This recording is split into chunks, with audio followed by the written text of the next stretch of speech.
Olá pessoal, boa tarde, já é boa tarde. Tudo bom com vocês? Espero que sim, viu? Satisfação mais uma vez estar podendo conversar com vocês, ainda que dessa forma distante, tá? Reitero mais uma vez o meu compromisso com a educação de vocês.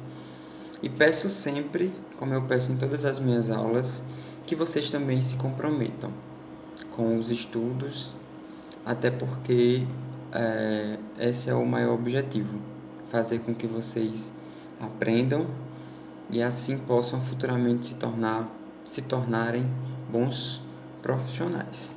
É isso que todo mundo quer.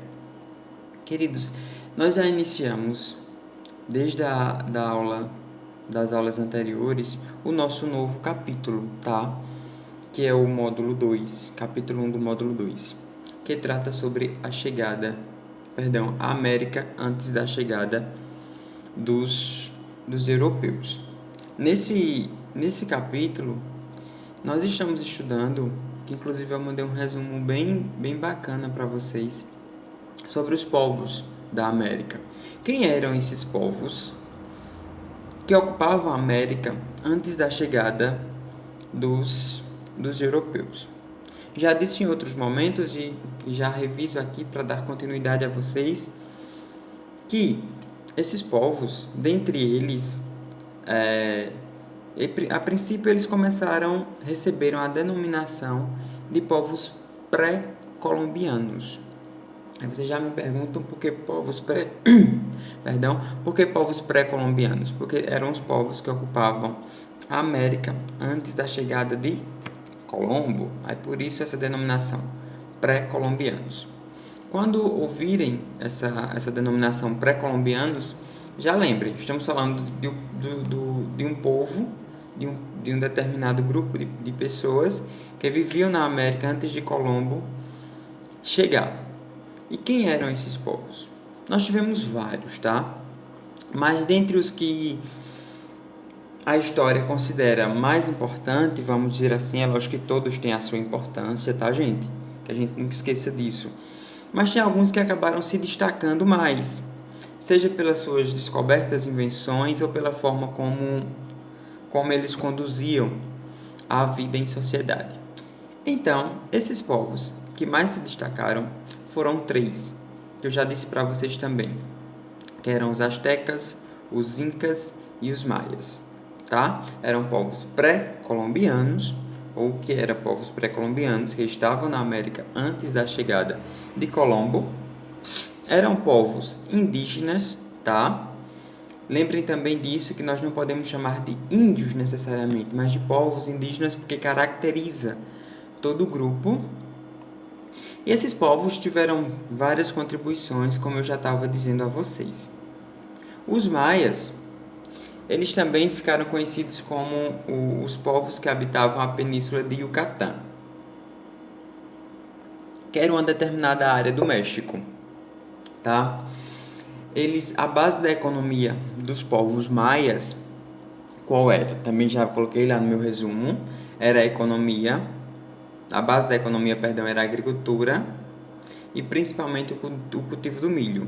Mas os maias também, gente, eles plantavam feijão, tomate, batata, tá? Mandioca, entre outros produtos.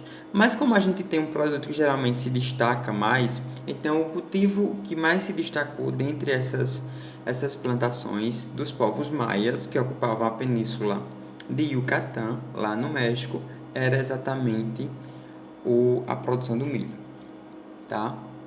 Outra coisa importante foi o desenvolvimento das cidades-estado.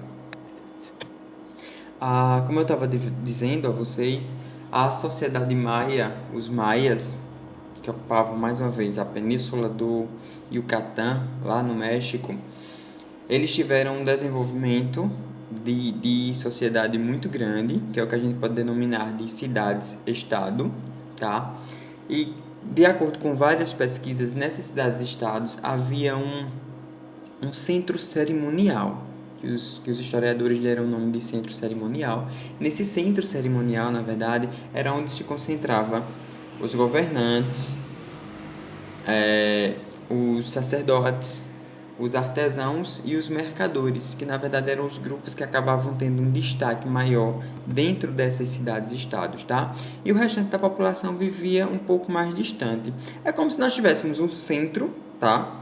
Um centro de uma determinada cidade, onde era ocupado pelos sacerdotes, pelos governantes, artesãos, e os demais moravam um pouco mais distante. Como se organiza mais ou menos as cidades hoje?